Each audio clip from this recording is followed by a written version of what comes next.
What is up, you guys? Welcome to the Radio City Podcast. This is your host, Christopher Zamora.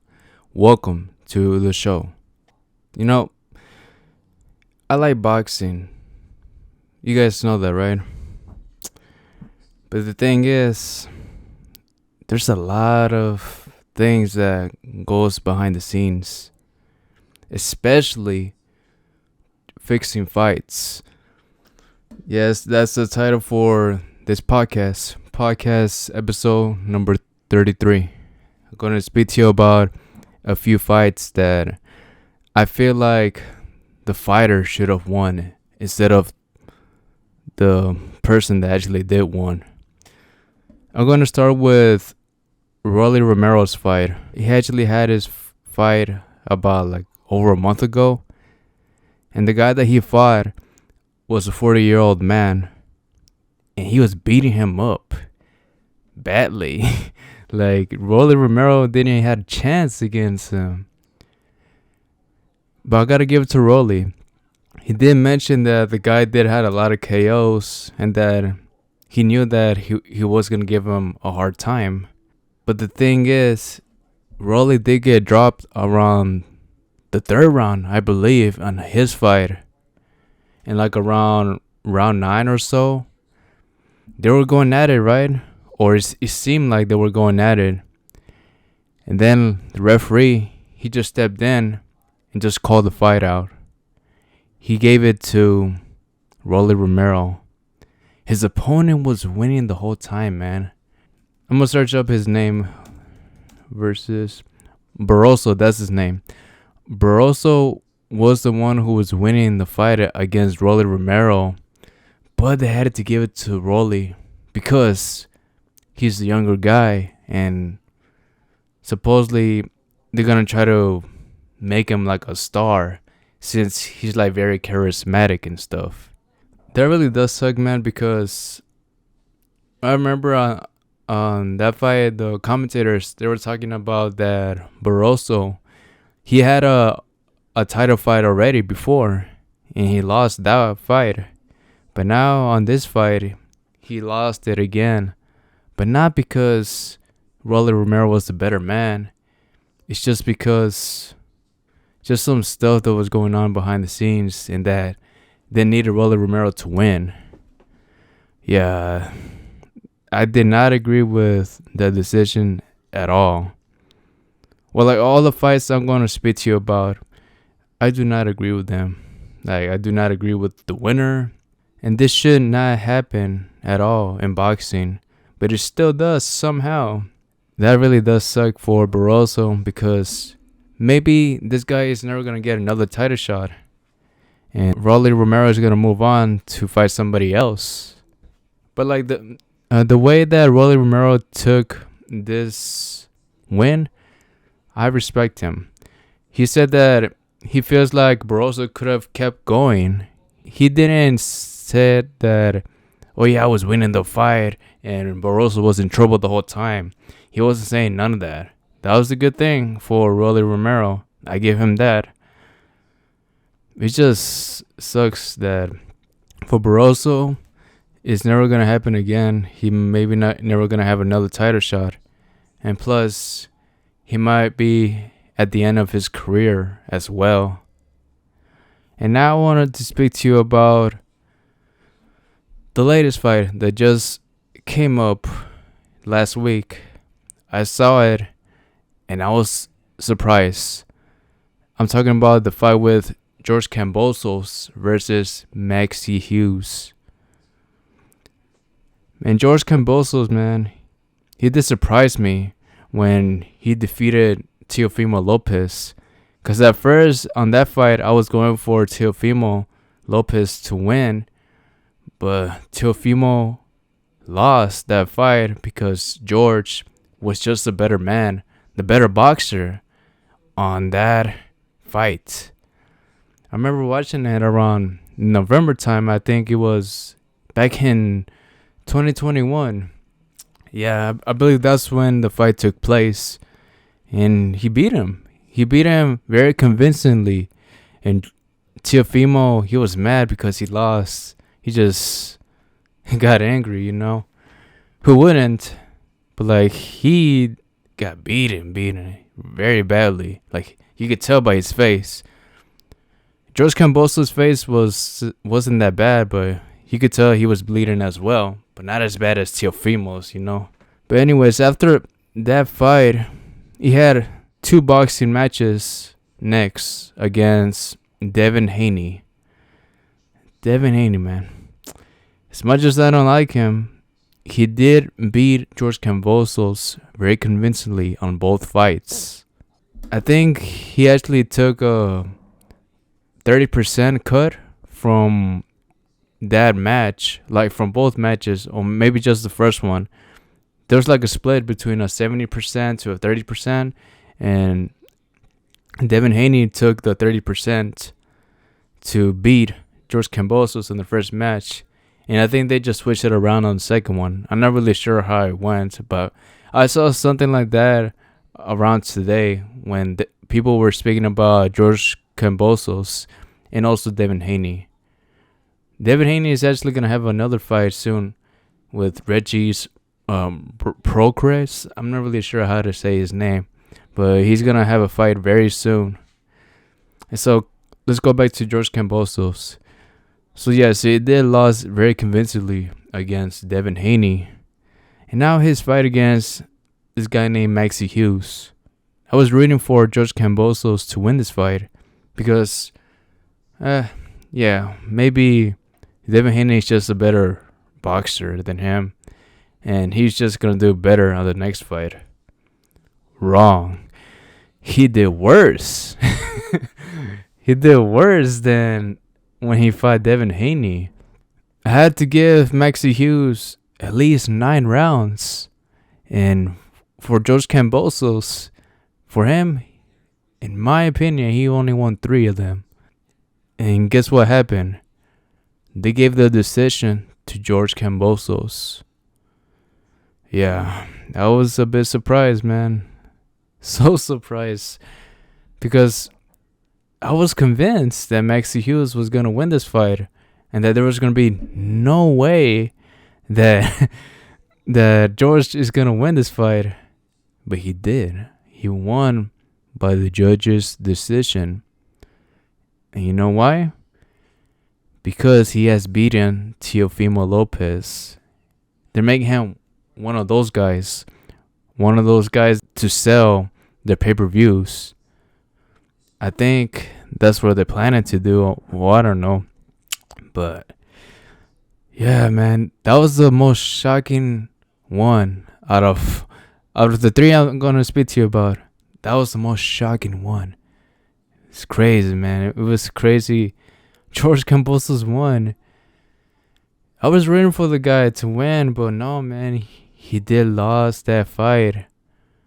It's crazy, man. I respect George, man. George seems like a cool guy. But, dude, he lost that fight. And the crazy part is, once they interviewed him, he said in his post-interview that he was winning the whole fight and he was winning lots of rounds and Maxie Hughes wasn't. Bro, you did not win that fight at all. You only won about 3 rounds. And 9 rounds went to Maxie Hughes. I don't think there's not going to be a rematch for Maxie Hughes. They're just going to move on. Just like how they're going to do with Rolly Romero. That's how they're going to do it with George Kambosos. Crazy, man. It's crazy. And last but not least, I already mentioned to you his name. Devin Haney. Devin Haney. Not my favorite boxer from the 3. He's my least favorite.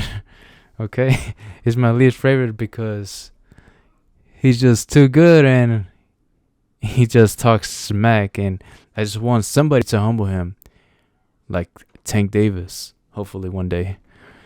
But yeah, his fight against Vasily Lomachenko. I have to say that the very first few rounds, I got to give it to Devin Haney. He was doing well in the first 3 to 4 rounds. But then around the middle rounds and close to the final rounds, Lomachenko took control of the fight. Yes, Lomachenko was in control of the fight.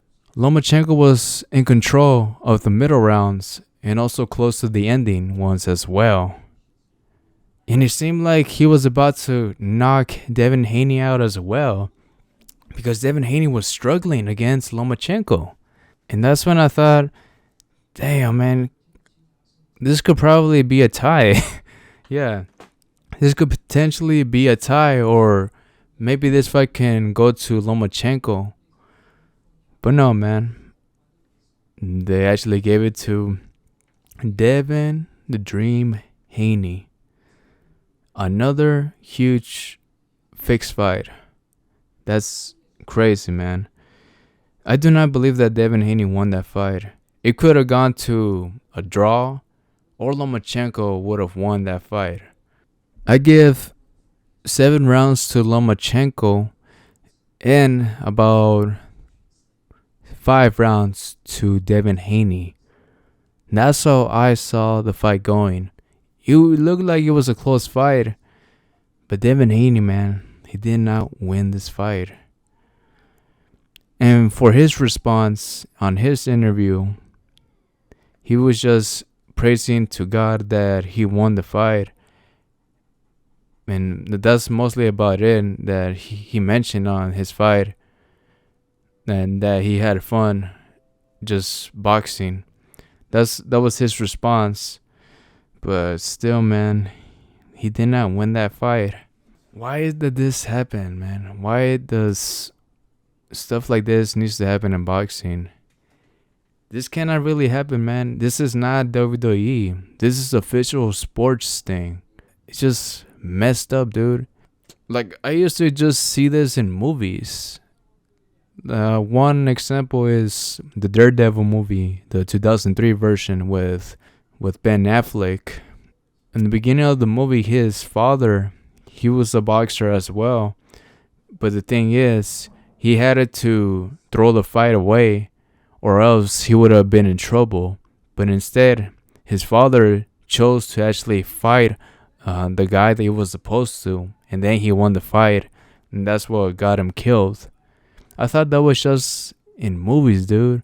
Like, that there were people behind the scenes just controlling the fights and stuff in just movies. But no, man, that's somewhat true in the boxing world as well, in reality. It's just so insane, dude. I just wish boxing is not like this, dude. I just wish they're fair to the actual fighters. Like, I feel like maybe this could have happened to Usyk when he fought Anthony Joshua the second time. Maybe they could have given it to Anthony Joshua. But no, they actually made the right call and gave the fight to Usyk. He was the rightful winner for that fight. Well, for both fights. It's just so insane, man. I just wish this doesn't happen with the Terence Crawford fight and the Errol Spence one. Both of them are fighting tonight on Saturday. I usually record my podcast, guys, on Saturdays. But hopefully something like this doesn't happen between them. Because this is a mega fight, supposedly, on the welterweight division. They're the top 2 guys of that division. And we're going to see who is the better man. I actually made my prediction on the last podcast, but I will tell you again who I believe is going to win. If I will bet money, I will bet my money on Terence Crawford for the win. You know why? Because I feel like he's more patient and he's just more strategic on just fighting. He actually can knock out people. He's actually pretty good, man. He's very patient and he thinks on his shots. Not that I'm saying that Errol Spence doesn't, but Errol Spence is just mostly like a brawler. He just goes at people, but like he doesn't really strategize his punches. That's what I believe. And if you have a fighter that that can actually knock out people and be strategic, that's a very dangerous combo for Errol Spence. And that is why I believe that Terence Crawford is going to beat Errol Spence by decision. I do believe that this fight is actually going to go in the 12 rounds. I will be surprised if Terence Crawford actually knocks out Errol Spence or just knocks him down at least once around round 10 or 11. And that will be a bit surprising if it actually does happen. But don't get me wrong, man. Errol Spence, he has that fighting mentality as well. We'll see, man. I'm excited to see what's going to happen between them. For this fight, I am picking Terence Crawford for the win. And now switching gears, guys, I will be speaking to you about just a few fights for MMA. For tonight, Alex Pereira, he's going to have his first light heavyweight match against Jan Blachowicz. Blachowicz, he's already an experienced MMA fighter. He has fought a lot of people in the light heavyweight division. And Alex Pereira, this is his first match in MMA fighting in the light heavyweight division. Back in his kickboxing days, he did beat every single light heavyweight that he has ever fought while he was in kickboxing. But it's a different sport, man. And I don't know, I feel like this could be somewhat challenging for Alex Pereira. Hopefully he gets the win, but I seen him go on the ground and when he fought Israel Adesanya, and he seems like he was struggling a lot against Israel Adesanya. And Adesanya is not even like a huge ground person. He's just mostly a striker. This guy, Jan Blachowicz, I saw an interview with Michael Bisping.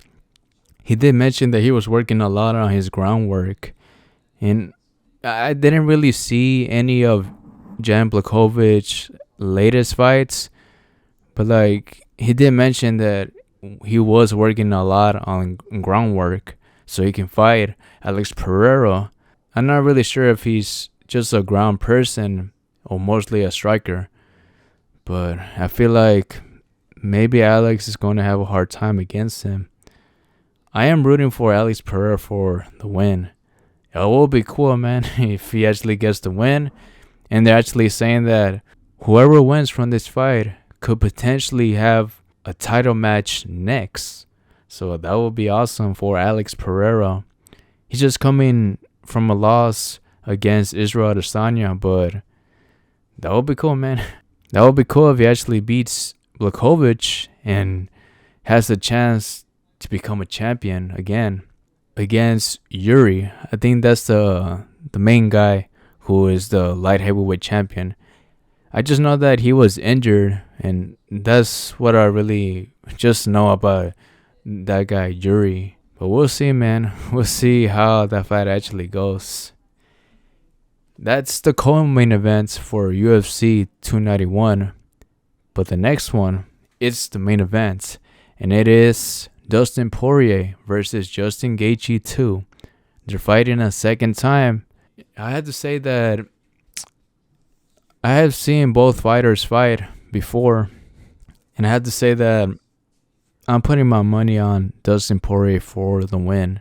Justin Gaethje is mostly like a kicker. He just mostly likes to kick a lot on the calves, but like on the groundwork, I feel like he's just not the best. And I feel like Dustin Poirier, he's just more versatile. He can be good on striking and just great on groundwork as well. That fight with him and Michael Chandler, that was a great fight. I did enjoy it, man. That was a really good fight for Dustin Poirier. He got a good submission win against Michael Chandler. And that is why I do believe that Dustin Poirier has the chance to actually beat him. Did you know that Justin Gaethje was the last person to actually fight Khabib Nurmagomedov before he actually retired? And Khabib did mention before in one of his interviews that Gaethje, he was his toughest fight ever. I seen Justin Gaethje against Charles Oliveira, and he did not last long. Yeah, like I said, man, it's gonna be a very tough fight for Justin Gaethje, and Dustin Poirier, he's gonna get the win.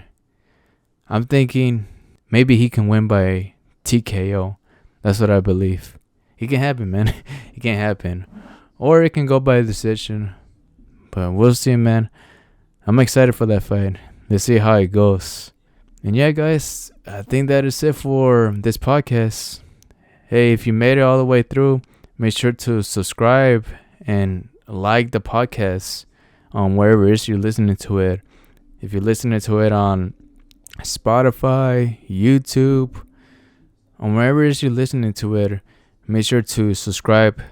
And also tell a friend or neighbor that actually likes sharing stuff about combat sports. Maybe they will enjoy this podcast as much as you do when you listen to it. Again, guys, thank you so much for listening. And I'll see you guys on the next one. Take care, guys. Okay? I'll see you guys next week. Take care and live to the fullest. Bye.